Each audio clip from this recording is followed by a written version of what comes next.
नमस्कार। हमने अभी तक अमेरिकन राष्ट्रपति पे चर्चाएं की है। अब हम अमेरिकन राष्ट्रपति के ऊपर जो इम्पीचमेंट लगता है यानी महाभियोग,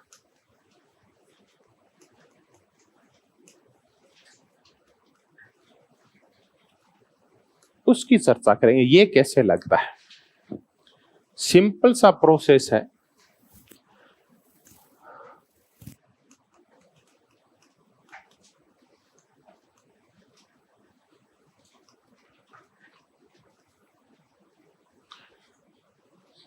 सबसे पहले उस राष्ट्रपति पे महाभियोग लग सकता है जिसने क्या किया हो, राष्ट्र के प्रति द्रोह किया हो, या उसने भ्रष्टाचार किया हो, या उसने कोई कदाचार किया हो। उसके खिलाफ महाभियोग लाया जा सकता है। महाभियोग की शुरुआत, इम्पीचमेंट की शुरुआत कहां से होती है ये देखते हैं। शुरुआत होती है प्रतिनिधि सभा से। वहां एक कांग्रेसमैन या कई कांग्रेसमैन यानी प्रतिनिधि सभा के एक या कुछ सदस्य मिलके और राष्ट्रपति के खिलाफ कौन सा प्रस्ताव लाते हैं? महाभियोग का प्रस्ताव लाते हैं। जैसे ही महाभियोग का प्रस्ताव आएगा, हाउस ऑफ रिप्रेजेंटेटिव क्या करेगी? उसकी जांच के लिए क्या बिठाएगी? एक कमेटी। फिर ये कमेटी रिपोर्ट देगी।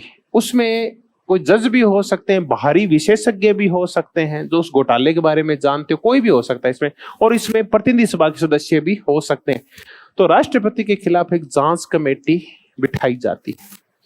जांच के बाद अगर राष्ट्रपति की कमी निकली, गलतियां निकली, तो ये जांच का एक क्या तैयार करती है? प्रस्ताव कि राष्ट्रपति के ऊपर ये घोटाले के, कदाचार के और भ्रष्टाचार के आरोप है। एक पूरा भ्रष्टाचार का आरोप पत्र तैयार करती है। प्रस्ताव का तात्पर्य है क्या तैयार किया जाता है? एक आरोप पत्र। अब उसके बाद उन आरोपों के आधार के ऊपर प्रतिनिधि सभा अपने किस बहुमत से? साधारण बहुमत से एक प्रस्ताव पारित करती है। साधारण बहुमत से। तो प्रतिनिधि सभा जांच करवाती है, आरोप पत्र तैयार करती है और उन आरोपों के आधार पर साधारण बहुमत से प्रस्ताव पारित करती है। फिर ये प्रस्ताव अगले सदन में जाता है, प्रतिनिधि सभा से सीनेट में जाता है, और सीनेट फिर इसकी फिर क्या करती है? जांच करती है। ये जांच कैसे करती है? ये जांच न्यायालय के रूप में करती है। जिस दिन जांच करनी होती है उस दिन ये किसके रूप में बैठती है? न्यायालय के रूप में, न्यायपालिका यानी न्यायालय के रूप में बैठती है, जुडिशरी के रूप। जांच के दिन, अब जिस दिन ये न्यायालय के रूप में बैठती है उस दिन क्या होता है?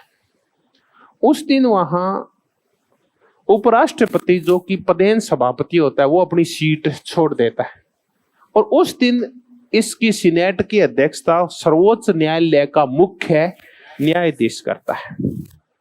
अब वहां सुप्रीम कोर्ट का जो सीजे है, chief justice of American supreme court, वो इसकी अध्यक्षता करता है। काहे की? सीनेट की। क्योंकि सीनेट अब क्या बैठ गया? न्यायालय। और न्यायालय क्या करेगा? जांच करेगा। उस दिन बिल्कुल न्यायपालिका की तरह इसकी कार्रवाई चलती है। प्रतिनिधि सभा से एक प्रतिनिधि आता है और वो आरोपों का बंडल उठा के लाता है कि हमने जांच करवाई, ये आरोप है राष्ट्रपति महोदय के ऊपर। वो पढ़ के सुनाता है। राष्ट्रपति खुद चाहे तो वो भी आ सकता है, वरना उस आरोप पत्र की कॉपी उसके पास भी होती है, वो अपने वकील को भी भेज सकता है।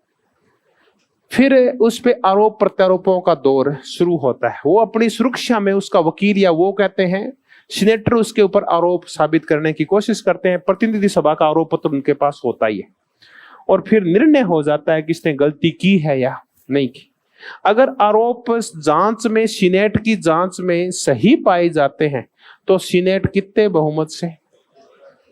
2/3 बहुमत से प्रस्ताव पारित करती है राष्ट्रपति के महाभियोग का प्रस्ताव, और राष्ट्रपति पद से स्वतः ही हट जाता है। तो ये हमने देखा कि महाभियोग कैसे लगता है। तो पहले प्रतिनिधि सभा में आता है, वहां से साधारण बहुमत से पारित होने के बाद सीनेट में जाता है। सीनेट न्यायालय के रूप में बैठती है, न्यायालय की उस दिन अध्यक्षता सर्वोच्च न्यायालय का मुख्य न्यायाधीश करता है, आरोपों की जांच होती है। और सीनेट को कितना बहुमत चाहिए? 2/3। तो हाउस ऑफ रिप्रेजेंटेटिव में जहां से शुरुआत होती है वहां से तो निकल जाता है महाभियोग प्रस्ताव, फंसता कहां है? आके सीनेट में। तो राष्ट्रपति सीनेट से ज्यादा डरता है, अगर वो काम कर देते हैं तो उसका काम तमाम हो जाता है। अब हम देखें कि क्या वास्तव में अमेरिकन इतिहास में किसी राष्ट्रपति के खिलाफ महाभियोग का प्रस्ताव पारित हुआ क्या? नहीं हुआ। आज तक किसी भी राष्ट्रपति को महाभियोग प्रस्ताव पारित करके हटाया नहीं गया। तो व्यवहार में अब तक वहां क्या हुआ ये देखते हैं। ये तो हमने सिद्धांत किया। व्यवहार में अब तक 4 बार ऐसी प्रोसेस शुरू हुई, 4 बार। पहली प्रोसेस शुरू हुई 1868 में, जब वहां राष्ट्रपति थे एंड्रयू जोन्स।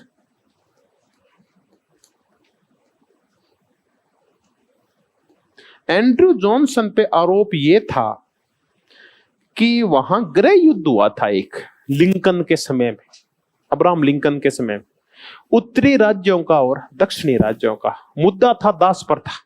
उत्तरी राज्य दास प्रथा के खिलाफ थे, दक्षिण राज्य दास प्रथा के समर्थक थे। और उन्होंने, दक्षिण राज्यों ने अमेरिका को तोड़ने की कोशिश की कि अमेरिका के 2 टुकड़े करेंगे, एक अमेरिका उत्तरी और एक अमेरिका दक्षिणी।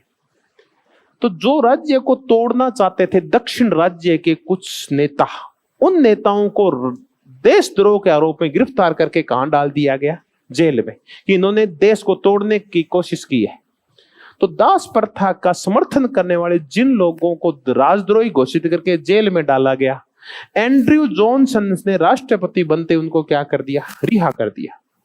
इस मुद्दे को लेकर वहां नाराजगी फैल गई। एंड्रयू जॉनसन के खिलाफ महाभियोग आया, पारित भी हो गया। कहां से? हाउस ऑफ रिप्रेजेंटेटिव से। लेकिन कहां अटक गया? सीनेट में 1 वोट से अटक गया और एंड्रयू जॉनसन बच गया। पार्टी की जोरदार स्थिति। अगला मुद्दा उठा 1974 में। ये मैं आपको बता चुका हूं, किसके खिलाफ? निक्सन के खिलाफ। निक्सन दूसरी बार जब राष्ट्रपति बने तो वाटरगेट कांड में इनके खिलाफ महाभियोग प्रस्ताव लाया गया, लेकिन वो पारित हो उससे पहले ही इन्होंने क्या दे दिया? इस्तीफा दे दिया।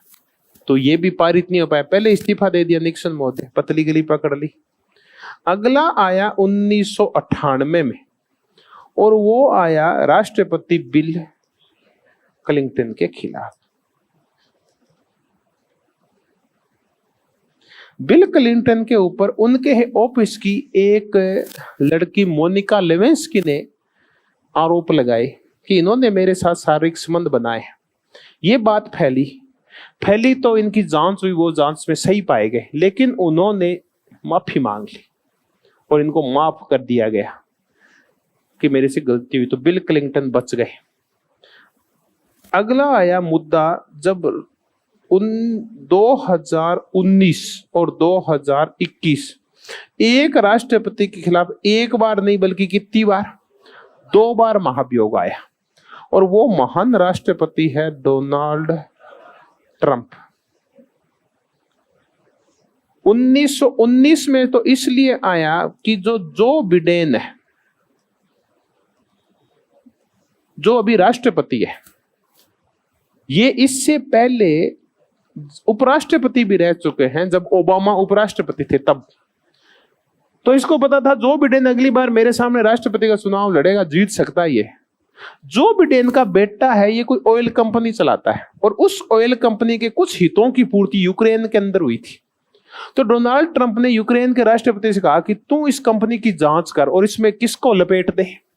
जो बाइडेन को लपेट दे। तो ये बातें फैल गई अमेरिका में। तो ट्रंप ने उसने कहा, बता दिया यूक्रेन के राष्ट्रपति ने कि ट्रंप मुझ पे क्या बना रहा है? जो बिडेन को फंसाने के लिए दबाव बना रहा है। तब आया दूसरा, हमें पता है कि जब कॉलेजियम की वोटों की गिनती हुई तो ट्रंप को पता चल गया कि मैं चुनाव है हार गया।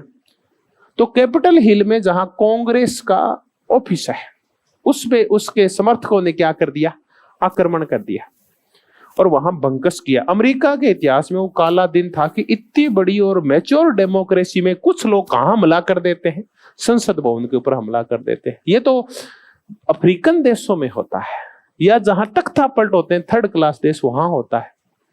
ठीक है, अमेरिका जैसे पुरोधा देश में ये काम हो गया। इसका मतलब यहाँ की डेमोक्रेसी थर्ड क्लास और कैसी है, घटिया है, माहौल ज्यादा है, अंदर से खोखली है।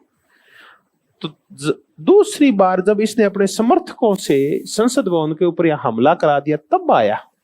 इस बार इसको सीनेट ने बचा दिया और इसके आरोपों से बरी कर दिया। तो ऐसे करके अब तक कितनी बार आया है, 4 बार, लेकिन पारित एक बार भी नहीं हुआ। हटने का मौका सिर्फ किसको मिला, निक्सन को, वो भी पहले इसने इस्तीफा दे दिया। तो ये हमने राष्ट्रपति पे क्या देखा, महाभियोग देखा। इतना ही करेंगे आज। कईयों ने हाथ जोड़े हैं कि थैंक यू।